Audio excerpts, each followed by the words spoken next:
trouver l'amour quand on n'y croit plus. Finalement, si tu es sur cette vidéo, c'est peut-être qu'il y a encore un petit espoir en toi qui croit que c'est toujours possible. Maintenant, je sais que tu y crois plus car tu as été déçu, tu as peut-être eu un divorce, tu as été dans une relation où tu t'es engagé à 200%, tu avais confiance en elle, mais finalement, elle est partie, seule ou avec un autre. Peut-être que à chaque fois, c'est la même chose. Elle te quitte sans jamais comprendre pourquoi. Et le scénario se répète. J'ai vécu ça. Jusqu'au jour où... Hello à tous, ici Michael Cody, votre love coach. Ma mission, c'est d'aider les hommes à sortir du célibat et trouver une femme rapidement, sans jouer un rôle, ni courir après les femmes. Si c'est ce que tu veux, clique sur le bouton s'abonner juste en dessous et active la petite cloche pour ne rien rater. Juste avant de commencer la vidéo, tu as accès à un bilan personnalisé amoureux 100% offert. Ça se passe sur le premier lien en description. Fonce le récupérer, ça va vraiment t'aider. Il y a 2 vérités que tu dois entendre dès maintenant si tu ne crois plus trop en l'amour. La première, c'est que tu ne seras pas heureux seul et célibataire et tu le sais. C'est-à-dire qu'à court terme, c'est cool. Tu es libre, pas d'engagement, tu vagabondes, mais en tant qu'humain, nous ne sommes pas faits pour rester seuls. Et les neurosciences et la psychologie sociale montrent que l'être humain n'est pas fait pour l'isolement prolongé. Et le chercheur John Cacioppo, qui est le spécialiste mondial de la solitude, expliquait que la solitude agit comme un signal biologique, un peu comme la faim ou la soif, pour nous pousser à recréer du lien humain. Autrement dit, le besoin d'une connexion affective n'est pas une faiblesse, c'est un besoin fondamental. Tu te sens bien sur le moment peut-être,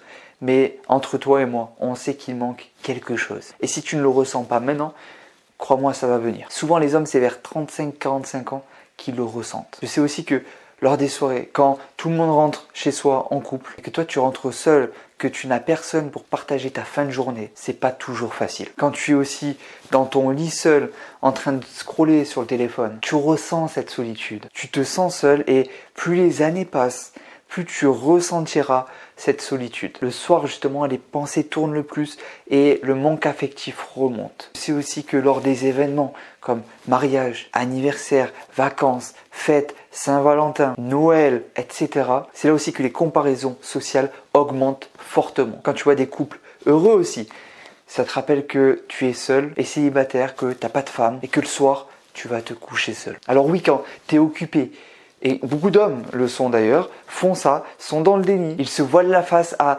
travailler beaucoup et être tout le temps occupés. Comme ça, ils n'ont pas le temps d'y penser. Et c'est vrai que la solitude frappe rarement quand tu es occupé. Mais elle frappe le soir, le week-end, au moment de dormir, quand tout devient silencieux. Et que ton cerveau réalise qu'il n'a personne avec qui partager sa vie. La deuxième chose que tu dois entendre, ou plutôt te rappeler, c'est pourquoi tu as voulu être en couple au début.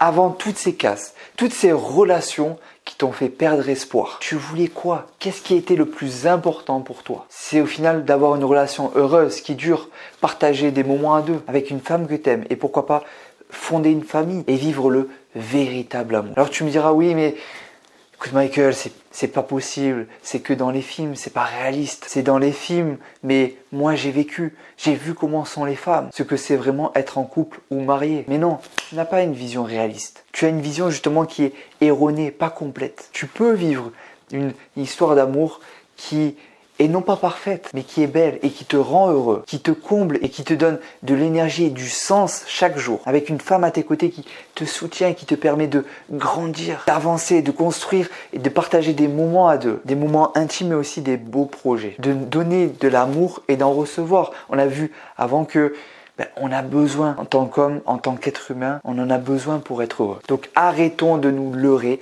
de cacher la tête comme une autruche dans un trou et regardons les choses en face. Certes, tu as eu des mauvaises expériences, je te crois, mais cet amour dont je te parle est possible. Rappelle-toi ce qui était le plus important pour toi. Ce n'était pas de coucher avec plein de femmes sans lendemain et de vivre une vie seule et célibataire, mais bien de trouver cette bonne personne, trouver cette femme qui te correspond et d'avoir une relation heureuse et durable. Et pourquoi pas même fonder une famille. Si tu es encore ici en train de regarder cette vidéo à m'écouter, c'est qu'en toi il y a encore un petit espoir que ce rêve puisse se réaliser. Tu peux avoir la relation de tes rêves et qui dure. N'abandonne pas ce rêve après tout ce que tu as traversé. Ne laisse pas cette flamme en toi s'éteindre car tu le regretteras toute ta vie. Personne ne veut finir ses jours seul. Donc la question c'est quand est-ce que tu vas te reconcentrer sur le plus important, sur ton vrai objectif et non une envie de vagabonder à cause de tes mauvaises expériences. Reconnecte-toi au vrai but de ta vie. Et dis-toi que plus vite tu vas te reconcentrer sur ça et plus vite tu seras ouvert aux rencontres et prêt à accueillir cette femme qui te rendra vraiment heureux, comblé et qui rendra ta vie meilleure. Car avancer dans la vie c'est bien, mais avancer à deux, c'est tellement mieux. Si tu veux maintenant trouver la bonne personne, cette femme qui te correspond et sortir du célibat rapidement, clique juste en dessous sur le premier lien en description pour faire ton propre bilan amoureux personnalisé, c'est 100% offert. Et n'oublie pas que tu es unique, tu es une opportunité pour les femmes et tu peux changer les choses maintenant. C'était Michael Cody dans le coach et on se retrouve de l'autre côté.